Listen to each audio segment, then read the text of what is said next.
बात है उसको यहाँ पर चर्चा हो, कम से कम गवर्नमेंट सबका सुनने के बाद शायद मैं समझूंगा जो ये इतने प्राइसेस बढ़े हैं वो पूरे वापस लेंगे, और वो जैसा कि 2013-14 में जो प्राइसेस थे कम से कम वहां तक लाएंगे। मैंने आपकी भावना को व्यक्त करने का समय दिया। माननीय एलओपी, मैं आपकी भावना पुनः चेयरमैन साहब को कन्वे करूंगा। काइंडली और प्राइसेस, हाई प्राइसेस, कल ही चेयरमैन साहब ने कहा कि वो सभी मुद्दे महत्वपूर्ण हैं, आपको समय मिलने वाला है उस पर अलग अलग बहस के वो है, उसमें मिलेगा समय।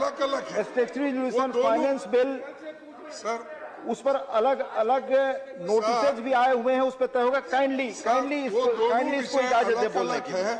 जब बिल पे काइंडली बात करेंगे, लेकिन the statutory resolution and the motion for consideration of the bill are now open for discussion. हो गया है पेट्रोल और डीजल श्री विवेक के तनख्वाह जी, प्लीज आपको भी please honourable LOP please cooperate.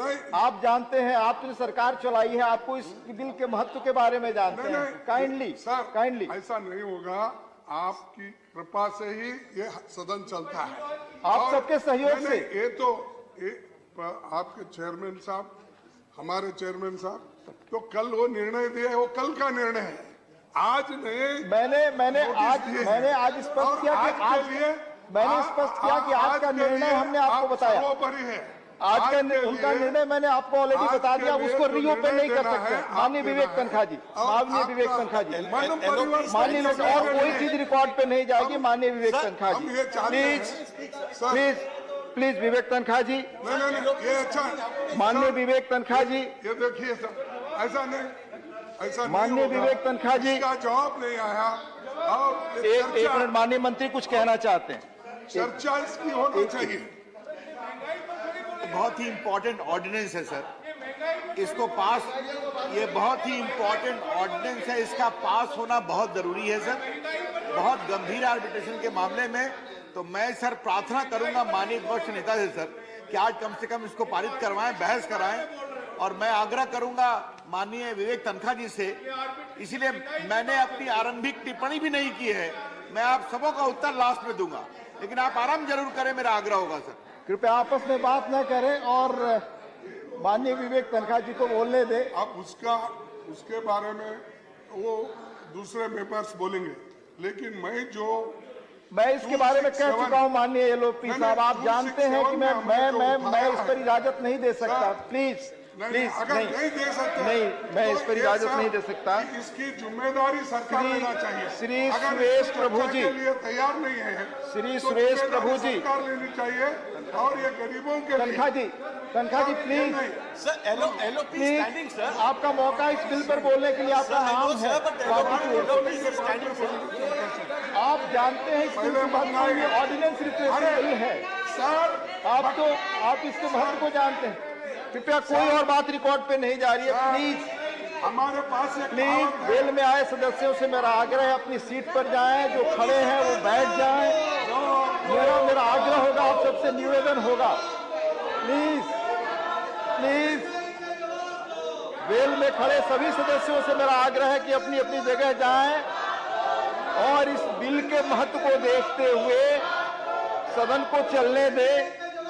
Please कृपया अपनी अपनी सीट पर लौटें।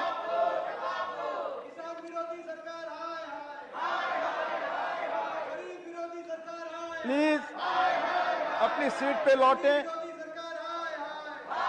मनोज झा जी, आप बोलना चाहते हैं इस पे? मनोज झा जी,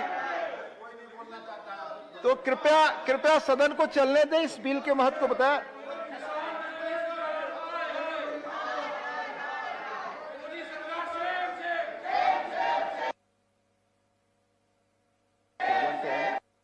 ये सब बंद करिए।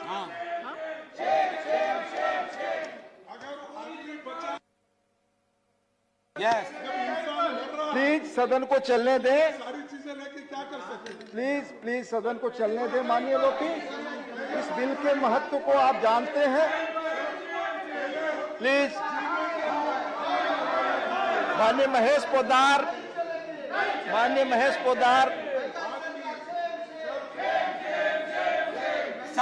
सभापति महोदय, आज जो मैं सदन में नज़ारा देख रहा हूं, तो 2016 में मैं इस सदन में पहली बार आया था और उस समय भी कुछ ऐसा नज़ारा मैंने देखा था। और उस समय ये बिल, आज जो आर्बिट्रेशन कॉन्सिलेशन है, उस समय जो बिल था वो enemy property amendment and validation act 2017 था। उस समय भी कुछ इस तरह का शोर हो रहा था और मैं समझ नहीं पा रहा था कि ये शोर क्यों हो रहा है, क्योंकि उस बिल की भावना जो थी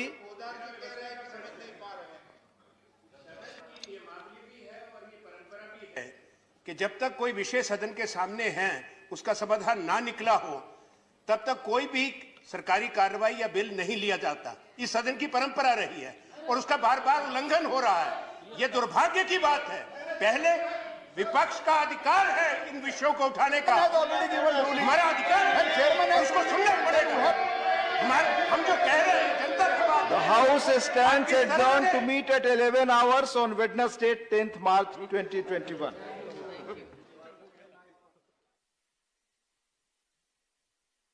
बंगाल का एक मेन चीज बाकी है बेचना।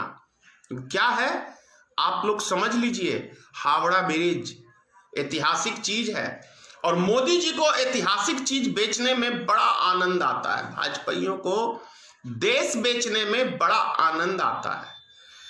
नाम क्या देते हैं? अभी बंगाल में चुनाव है तो वहां पे अमित शाह जाके कहते हैं कह रहे जय श्री राम हम बंगाल में नहीं बोलेंगे तो क्या पाकिस्तान में बोलेंगे? तो मैं ये कहता हूं ये कौन सा जुमला है अमित शाह जी? ये कौन सा जुमला है कि चुनाव आया तो जय श्री राम जय श्री राम जय श्री राम जय श्री राम, चुनाव खत्म तो राम भी खत्म। मतलब चुनाव तक बेचोगे राम का नाम और चुनाव जीतोगे, और चुनाव जीतने के बाद काम कौन सा करोगे? देश बेचोगे, देश की एक एक संपत्ति बेचोगे और दोगे किसको? अडानी को और मुकेश अंबानी को। इससे क्या देश का लाभ होने वाला है? देश की जनता आप भली भांति समझ लीजिए कि जब से भारतीय जनता पार्टी की सरकार आई है तब से ऐसा कौन सा